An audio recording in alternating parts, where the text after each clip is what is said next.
Bismillahirrahmanirrahim. Dans cette vidéo, nous allons implémenter notre tout premier réseau de neurones.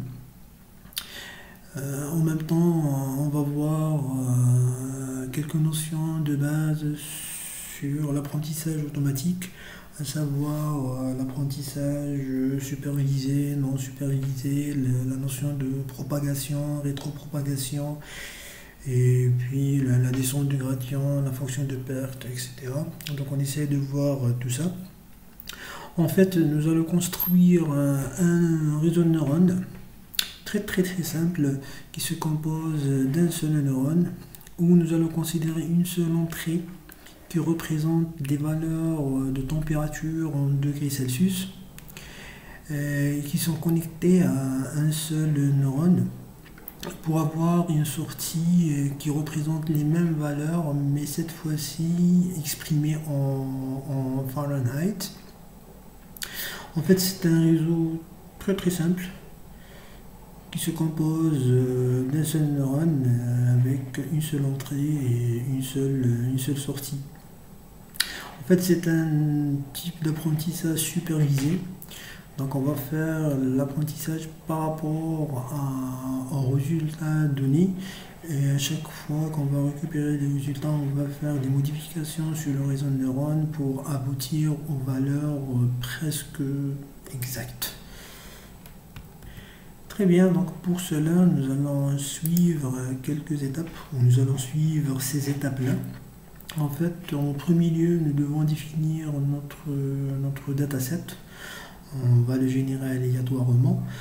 Donc, par la suite, nous devons définir notre modèle. En fait, le modèle est très simple. Donc, on essaye de trouver la relation qui existe entre les valeurs d'entrée et la valeur de sortie.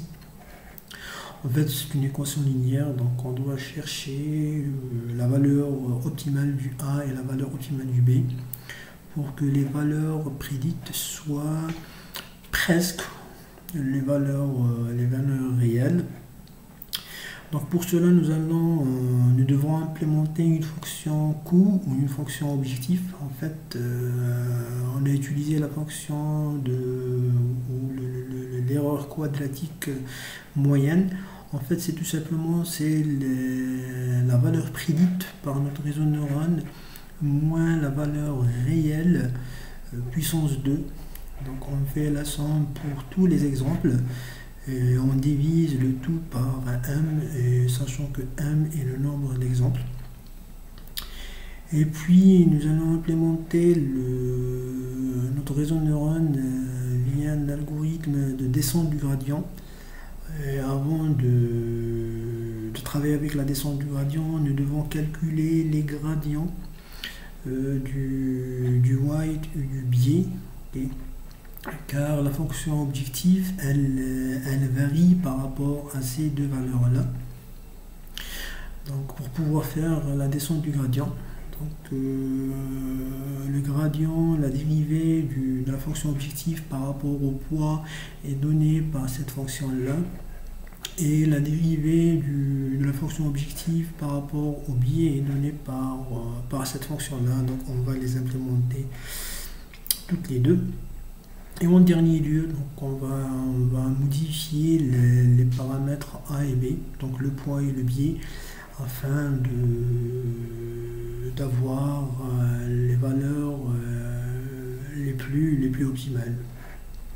Donc la modification, elle est tout simplement, donc c'est l'ancienne, la nouvelle valeur du A, du facteur A, va être l'ancienne valeur moins alpha fois la dérivée par rapport au poids. Et concernant bêta, c'est la nouvelle valeur de B est égale à l'ancienne valeur de B moins alpha fois la dérivée de la fonction coût par rapport au biais. Et ici, alpha, c'est juste un hyperparamètre qu'on utilise dans le réseau de neurones afin de contrôler la vitesse de notre apprentissage. Très bien, donc nous commençons par la création de la cellule pour implémenter notre code. Et la première chose à faire est d'importer les différentes bibliothèques qu'on va utiliser pour travailler. En fait, on va utiliser la bibliothèque matplotlib pour tracer les graphes. La bibliothèque random, mat, numpy, panda et sklearn. Donc, la première ligne qu'on va écrire, c'est tout simplement une ligne afin d'avoir des valeurs reproductives. En fait, le fait de travailler avec des valeurs aléatoires, c'est pas à chaque fois que je vais exécuter, on va avoir des valeurs différentes. Donc, on va fixer le grain, en quelque sorte, et à chaque fois qu'on exécute, on aura les mêmes valeurs aléatoires. Donc, pour cela, je vais travailler avec la variable white, ok, la variable biais, la variable learning rate. Donc je vais déclarer ces trois variables. Donc je vais les déclarer en les initialisant à la valeur 0. Donc concernant le learning rate, on va l'initialiser à la valeur 0,01. Par la suite, on va générer quelques exemples d'une manière aléatoire. Donc on va générer des valeurs en degrés Celsius d'une manière aléatoire. Donc Celsius values est égal à NP. Donc on va utiliser la bibliothèque numpy pour pouvoir générer aléatoirement des valeurs. Donc random edit, en fait on va générer des valeurs integers, des valeurs entières. Donc low est égal à moins 50, donc l'intervalle c'est entre moins 50 et 50 et on va générer 100 valeurs différentes. Donc par la suite on va calculer la valeur en Fahrenheit de ces valeurs là. Donc tout simplement les valeurs en Fahrenheit est égale, on va prendre ce tableau là et on va le multiplier par 1.8 plus 32. C'est l'équation pour avoir les valeurs de transformation de valeurs entre Celsius et Fahrenheit. Très bien. Juste pour question d'organisation, je vais enregistrer ces deux tableaux là dans un data frame. Vous allez voir par la suite pourquoi je vais utiliser ça. En fait, l'objectif est de diviser notre dataset en un dataset d'apprentissage et un dataset de test. Donc on va pas prendre les 100 valeurs pour tester, pour faire de l'apprentissage. Par contre, on va prendre un pourcentage de ces 100 valeurs pour faire l'apprentissage et un petit pourcentage pour faire la phase de test. Donc on va déclarer un dataset bien sûr à partir d'un data frame qui se compose de deux colonnes, donc à savoir le tableau cellule values et le tableau Fahrenheit values. Donc si je vais afficher ce dataset, donc il va me donner un joli tableau où il va exprimer toutes les valeurs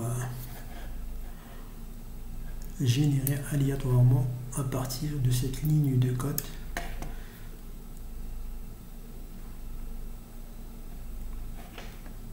Très bien. Donc à partir de 0 jusqu'à 99, donc on a 100 lignes, 100 valeurs différentes. La première colonne, elle représente des valeurs en degrés Celsius. La seconde, elle représente les mêmes valeurs, mais cette fois-ci exprimées en Fahrenheit. Donc l'objectif est de travailler avec deux datasets où on va splitter notre dataset en deux sous-datasets. Un, il va être utilisé pour l'apprentissage et un deuxième va être utilisé pour la phase de test. Donc pour cela, je vais déclarer train de variable train dataset virgule test dataset est égal, et je vais utiliser une fonction définie dans sklearn, donc à savoir train test split. Donc train test split, donc je dois spécifier sur quoi je vais faire mon partage. En fait, il s'agit de partager ce dataset. Donc on va spécifier le pourcentage qu'on va prendre pour le test size. Donc on va prendre 0.2. En fait, on va prendre 20% pour 20% de ces valeurs-là, et d'une manière aléatoire bien sûr, 20% de ces valeurs-là pour faire le test, et les 80% qui restent, on va les utiliser pour faire notre apprentissage, et on va générer ça. Random state est égal à 0, ou à chaque fois il nous donne la même valeur. Donc test, pardon, ici j'ai ajouté, très bien, voilà.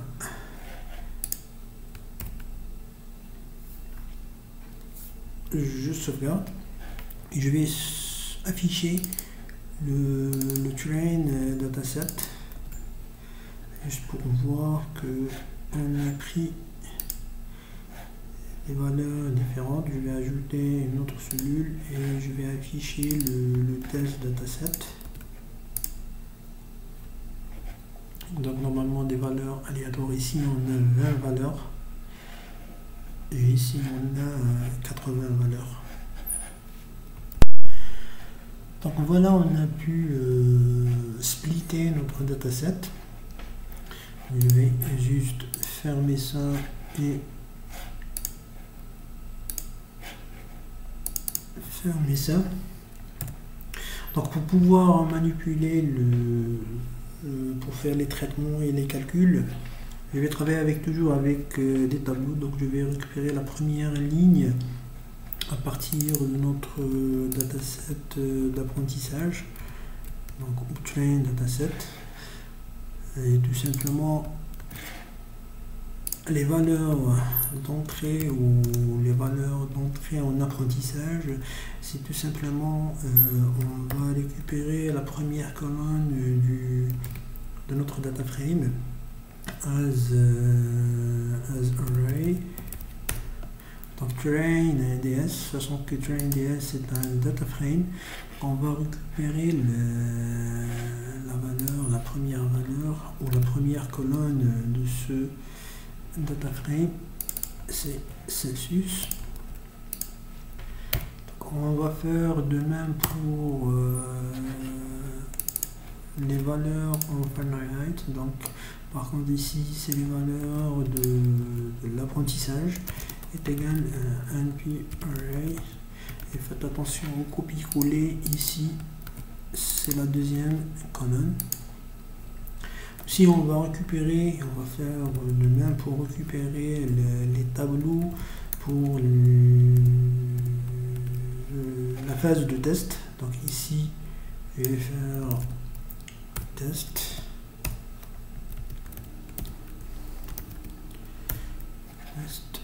très bien, et ici il faut faire attention au copier-coller, donc test ds et test ds. En fait, au final, je vais manipuler quatre tableaux. Donc le premier tableau, ça concerne les entrées. Donc 80% de valeurs vont être utilisées comme données d'apprentissage. Et de même, le deuxième tableau, il va représenter l'équivalent de ce tableau mais en degrés Fahrenheit. Et puis les deux autres, c'est pareil comme les deux premiers, mais cette fois-ci pour faire les tests. Donc on va prendre les 20%. Très bien, donc on va attaquer la première notion. En fait, l'objectif de ce réseau de neurones est de propager, donc le mécanisme est de propager les entrées sur notre réseau de neurones et ici sur notre neurone pour avoir le résultat. Donc cette phase-là, elle s'appelle la phase de propagation ou en anglais forward pass. Donc on va créer une fonction. On va la nommer forward. En fait, cette phase ou cette fonction va retourner deux valeurs, va retourner la valeur y prédite, donc notre output, et en même temps elle va retourner la valeur de la fonction coût. Donc tout simplement elle va nous retourner la valeur output et une variable que représente la valeur de la fonction coût. En fait, le modèle c'est quoi? C'est tout simplement le y qu'on va chercher ou le output qu'on cherche, c'est tout simplement c'est A, que ce sera le white multiplié par l'entrée plus un biais plus b. Donc tout simplement la fonction elle est trop simple, le modèle est trop simple. Output est égal, donc l'entrée c'est ce vecteur là ou ce tableau là, donc c'est ici value train, donc tous les 80% de données d'apprentissage on va les multiplier par notre poids, notre weight plus notre biais. Donc le modèle est très simple. Maintenant on va calculer la fonction loss. La fonction loss c'est le 2 sur m sigma de x l'entrée fois le y chapeau, c'est-à-dire la valeur prédite moins y la valeur réelle. Si on va remplacer le y, on va le remplacer par le modèle, c'est tout simplement ax plus b moins y. Donc pour pouvoir implémenter ça, on va utiliser la puissance de NumPy. Donc il s'agit d'une somme. C'est la fonction objectif, on va implémenter la fonction objectif, ça c'est la descente du gradient. Donc on va implémenter la fonction objectif, c'est tout simplement 1 sur m de la somme de y prédite moins y au carré. Donc np.sum, donc on va faire la somme d'éléments de tableau, donc on va la diviser par m, ou tout simplement on va utiliser sample size, et sample size ça va être tout simplement la taille de notre tableau d'entrée. Donc très bien. Donc ici je vais faire quoi? En fait ce sera le tableau de l'output moins le tableau normalement réel des valeurs qu'on doit avoir. Donc le output qu'on a récupéré ici, donc le output moins les valeurs réelles d'apprentissage, donc exprimé en Fahrenheit. Donc ici on doit faire le tout multiplié par puissance 2. Donc, pour faire la puissance, il suffit de faire ça. Donc très bien, donc np.sum. Donc on va tout d'abord prendre le premier tableau, donc le output, moins les valeurs réelles, puissance 2. Donc chaque élément du tableau, le premier élément du tableau output avec moins le premier élément du tableau Fahrenheit, donc le Y, puissance 2. Le deuxième élément, point, moins le deuxième élément du second tableau, puissance 2, et ainsi de suite, jusqu'à sample size, égale normalement à 80. Une fois puissance 2, donc une fois qu'on a fait ça, donc on va faire la somme de tous les éléments de ce nouveau tableau et on va diviser par la taille de notre donnée d'apprentissage. Donc ici juste je corrige output. Très bien, donc j'exécute, normalement on n'a pas d'erreur. Maintenant on va voir, une fois qu'on a récupéré, on a fait la phase de propagation. Donc selon la valeur qu'on a eue, donc on va faire une certaine modification par rapport aux variables W et B afin de les corriger, afin d'avoir des résultats plus optimales. Pour cela, nous devons calculer la descente du gradient, nous devons calculer le gradient, c'est-à-dire la différence entre la valeur réelle et la valeur prédite. Donc nous allons implémenter le gradient du poids et le gradient du biais par rapport à la fonction objectif, où ces valeurs sont exprimées avec ces formules-là. Donc on va implémenter tout simplement ces deux formules. Donc cette phase s'appelle la phase de rétropropagation, tout simplement backward en anglais. Donc je vais définir une nouvelle fonction def backward. Et ici, pour pouvoir faire la rétropropagation, j'ai besoin de la valeur prédite. Et la valeur prédite, elle est contenue dans notre output. Donc elle va être passée comme paramètre lors de l'appel de la fonction backward. Et ici, je vais définir le gradient du white, ok, est égal à quelque chose, et le gradient du biais qui va être égal aussi à quelque chose. Je vais essayer d'implémenter ces deux fonctions là ou ces deux formules là. Tout simplement, pour le biais, elle est assez simple. Même pour le weight, elle est assez simple. Donc c'est un produit plus somme. Ok. Donc commençons par le gradient par rapport au poids de la fonction objectif. C'est 2 fois normalement np somme. Ok, donc on va faire une somme. La somme de quoi? Donc on va multiplier ça avec tout ça. Donc j'ai besoin du vecteur de variable d'entrée. Il est contenu dans le tableau Celsius value train. Je vais le multiplier par quoi? Par aussi un tableau. On va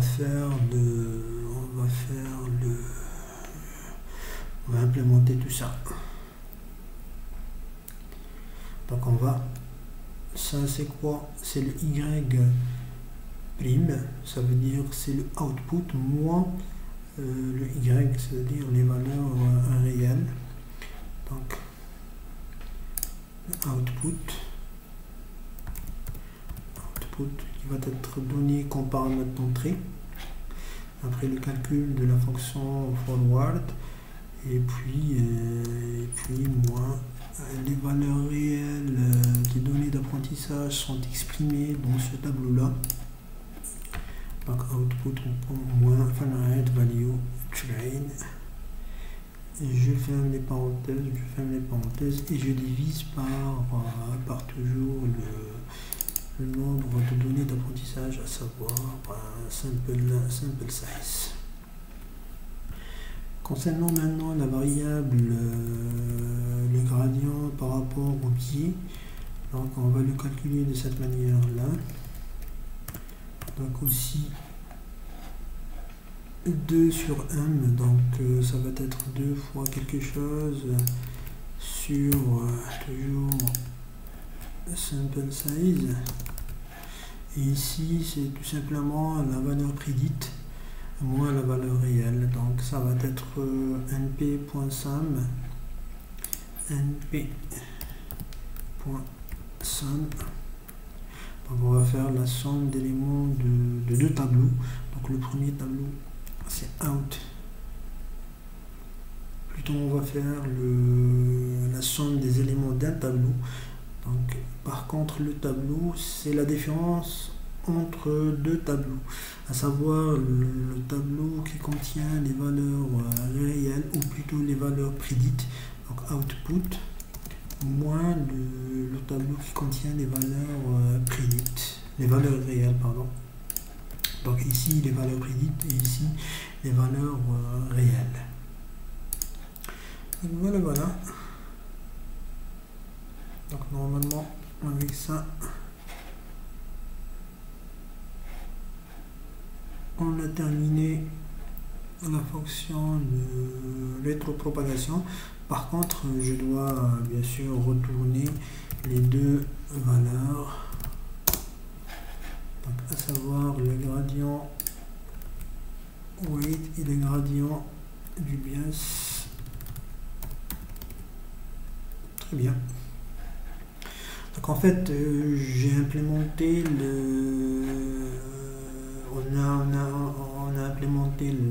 on a généré aléatoirement notre dataset, on a implémenté notre modèle, on a écrit notre fonction objectif et on a fait la descente, on a calculé les différents gradients par rapport à la fonction objectif.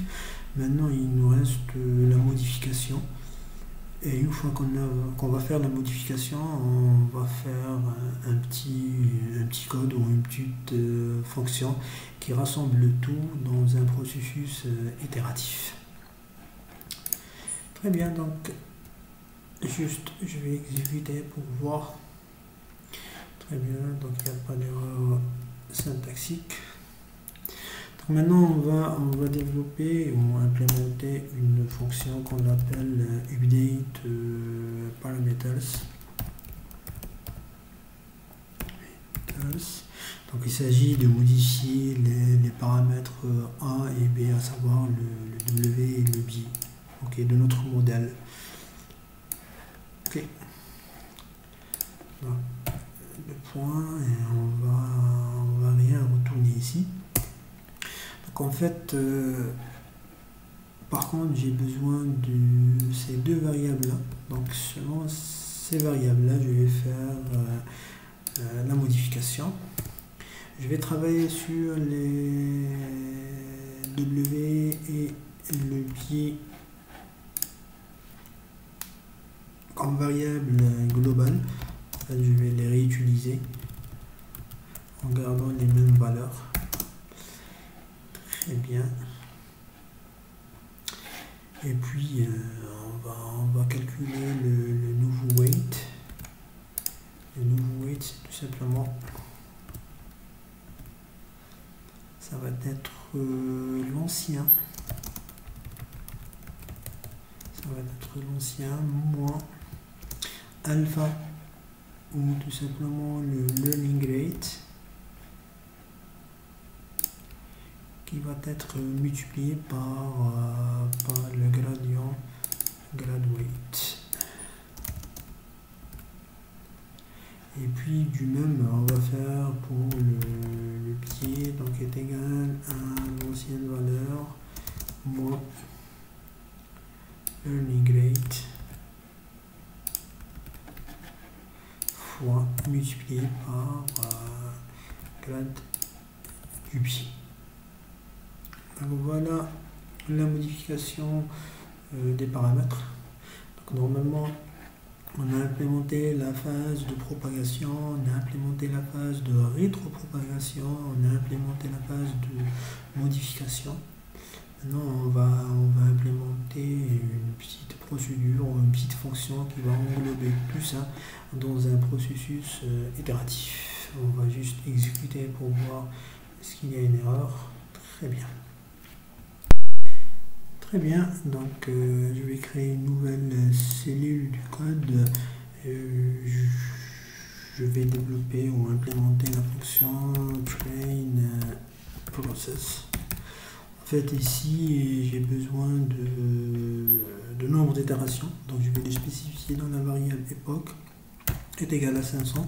Ici est égal à 500, c'est-à-dire si on ne va pas spécifier la valeur de époque, donc par défaut on va prendre 500. Donc cette fonction elle va rien retourner. Donc on va déclarer une fonction, on va déclarer une variable itération in range de époque. Donc allant de 1 jusqu'à 500. Tout simplement on va faire quoi? On va appliquer la première fonction, à savoir la fonction de propagation. Donc on va propager les erreurs ou l'entrée tout simplement. Donc on va récupérer deux valeurs. Donc on va récupérer le output et la fonction loss. Ok. Une fois qu'on a fait la phase de propagation, il nous faut faire la phase de rétro-propagation. Ici, donc l'entrée, ça va être la sortie de la fonction forward. Ça va être l'entrée de la fonction backward. Et on va récupérer les deux gradients dans cette phase-là. Donc une fois qu'on a récupéré les gradients, on va opter à la modification.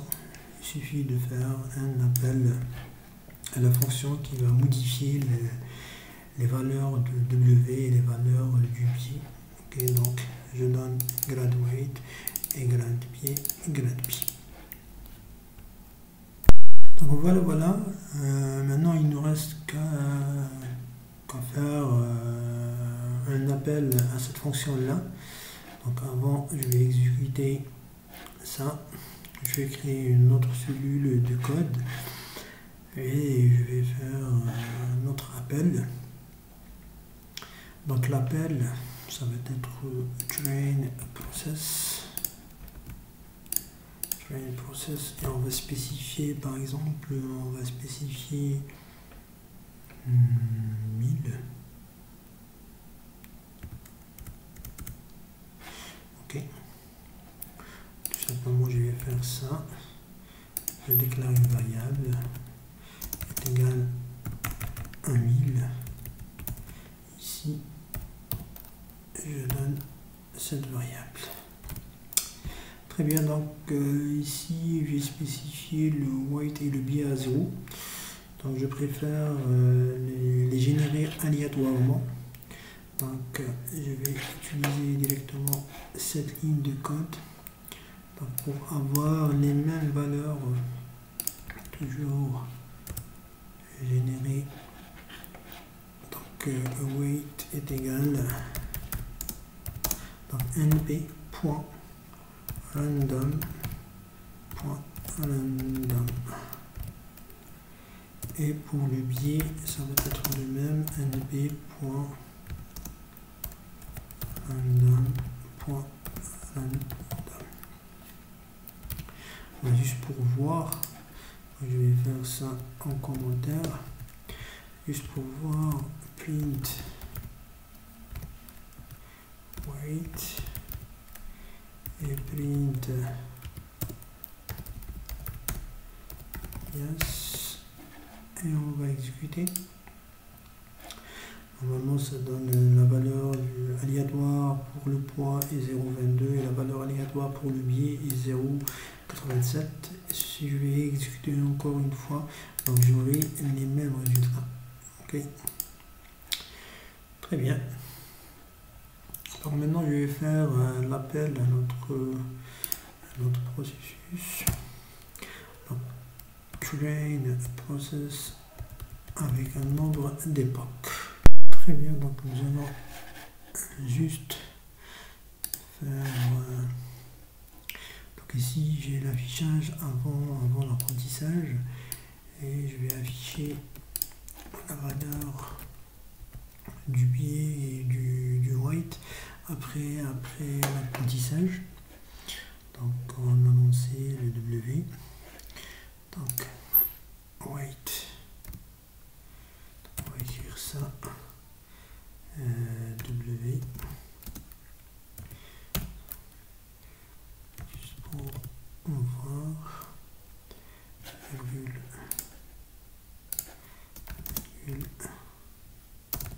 D plutôt virgule B de la variable bias, et ici je vais faire la même chose après apprentissage et on va voir les valeurs. En fait, les valeurs aléatoires de W initiale est 0.22 et B 0.87, et on voit bien qu'après 100 itérations, après 1000 itérations, donc on s'est retrouvé avec W est égal à 1.72 et B est égal à 27. En fait, on est très proche aux valeurs de alpha. Normalement c'est 1.8 et 32. Très bien, donc pour bien voir l'exécution de notre programme, on va ajouter une fonction. On va définir une fonction de prédiction, predict. Donc on a besoin de la variable x, les valeurs d'entrée, les valeurs de sortie et le poids, ainsi que le biais. Donc elle va nous retourner deux valeurs, donc le y predict ainsi que le y loss. Donc on va calculer ces valeurs là. Donc tout simplement ça sera notre modèle, c'est x, la valeur d'entrée, le vecteur d'entrée, multiplié par W plus la valeur du biais, et puis la valeur de la fonction loss. Tout simplement, donc ici j'ai besoin de savoir la taille du vecteur d'entrée, car je vais diviser par rapport à cette taille là. M est égal à ln x, y predict est égal à x fois w, notre modèle w plus b, et tout simplement la fonction loss, une fonction, c'est l'erreur quadratique moyenne, c'est normalement mp.sum de la valeur de l'output, c'est-à-dire la valeur y predict moins y réel, donc puissance 2, le tout sur m. Donc on va faire ça pour voir le déroulement de l'apprentissage. Je vais laisser ces deux affichages, je vais exécuter ça. Très bien, donc ici je vais faire l'appel de notre fonction predict. On va prédire sur l'ensemble de données d'apprentissage, et on va faire de même sur l'ensemble de données de test. Donc l'ensemble de données d'apprentissage, c'est ça. Virgule, deuxième paramètre, c'est normalement le y, la sortie qu'on doit avoir. Donc c'est height value train. Et pour le W,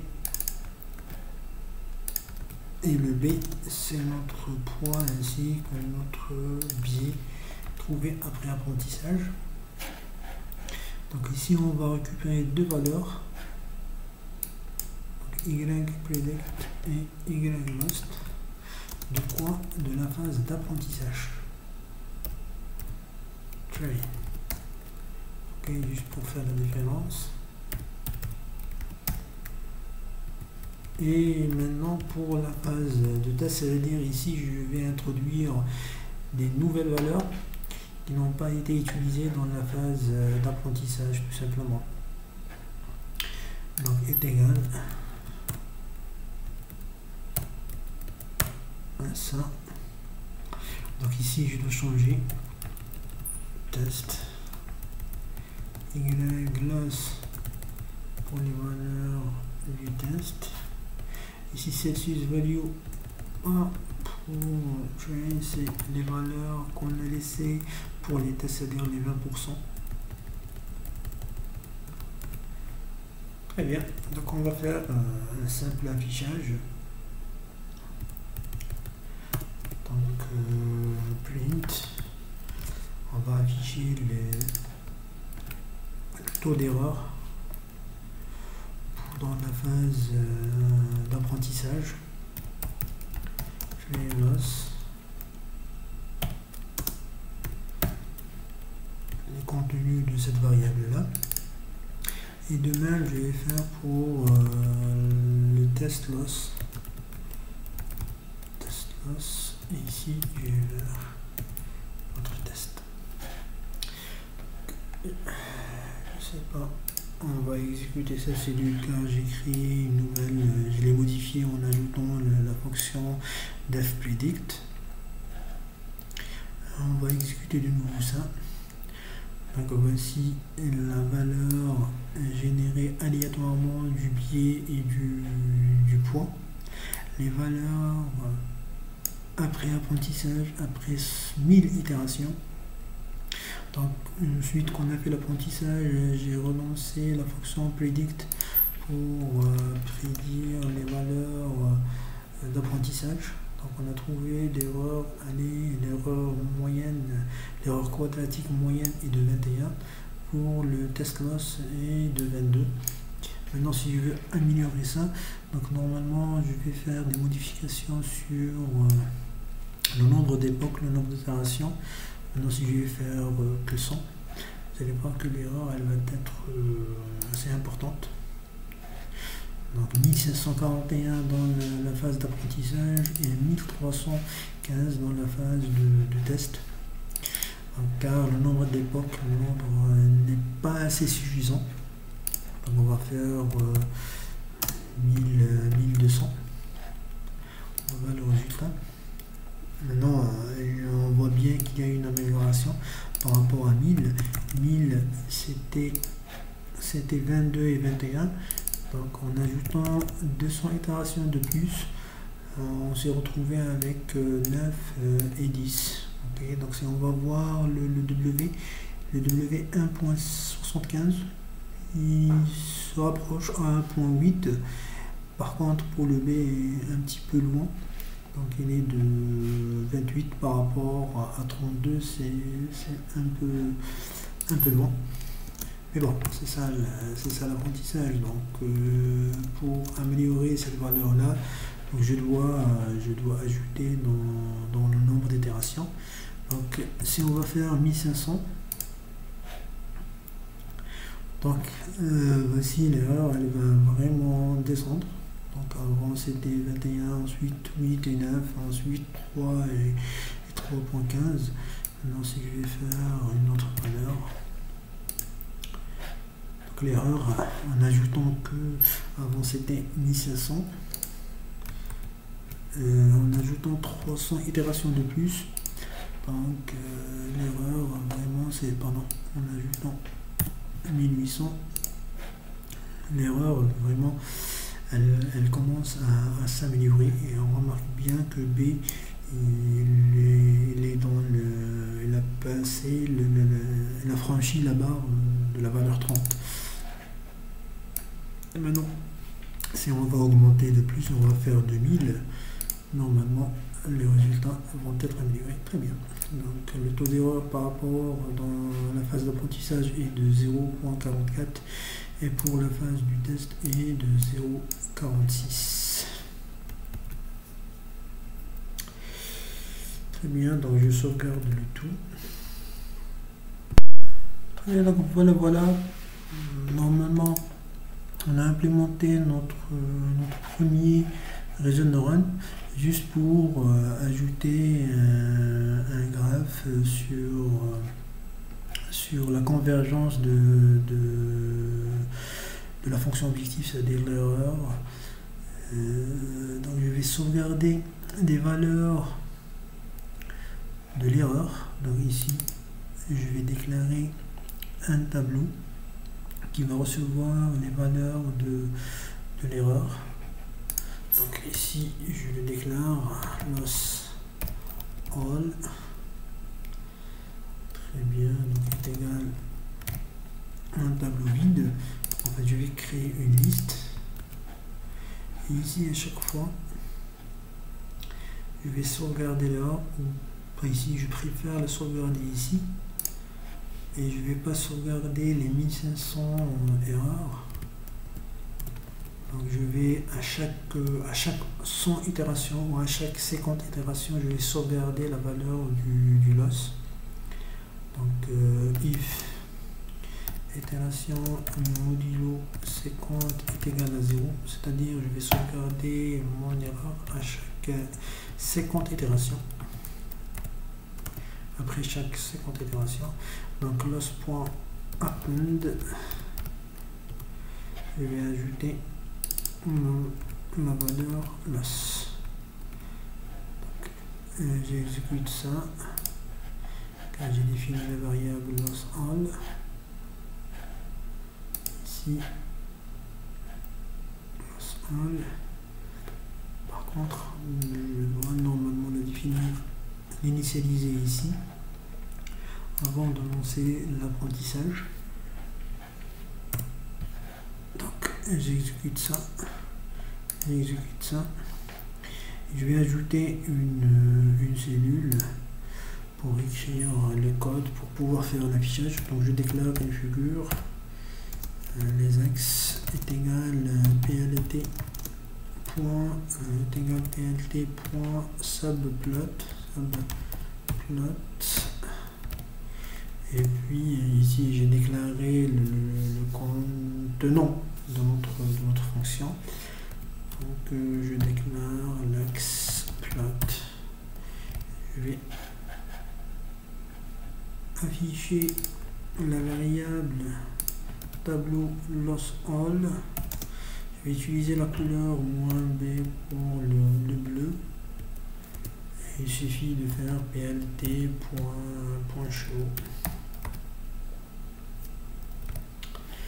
On va exécuter. Bien.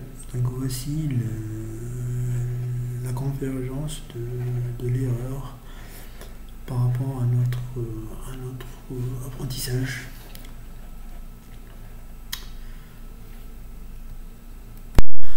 Donc normalement avec ça, on a pu implémenter un réseau de neurones qui se compose d'un seul neurone. Donc l'objectif est de comprendre le fonctionnement, le mécanisme général de fonctionnement d'un réseau de neurones, de connaître la descente du gradient. Donc on doit calculer deux gradients, deux dérivés, car la fonction objectif elle est relative à ces deux variables. Donc pour atteindre l'optimum de cette fonction, donc il faut savoir quelle est la valeur exacte, ou c'est pas exact, donc presque exacte, qu'on doit avoir pour le W, pour le B, pour avoir la valeur optimale de la fonction objectif. Voilà. Donc sur ce, maintenant vous pouvez améliorer ce modèle en ajoutant d'autres neurones sur ça. Donc vous n'allez pas trop changer la structure du réseau, du programme. Par quand vous allez changer la structure du réseau. Donc ça sera relatif à l'ajout de boucles et à l'ajout de variables tout simplement. Très bien.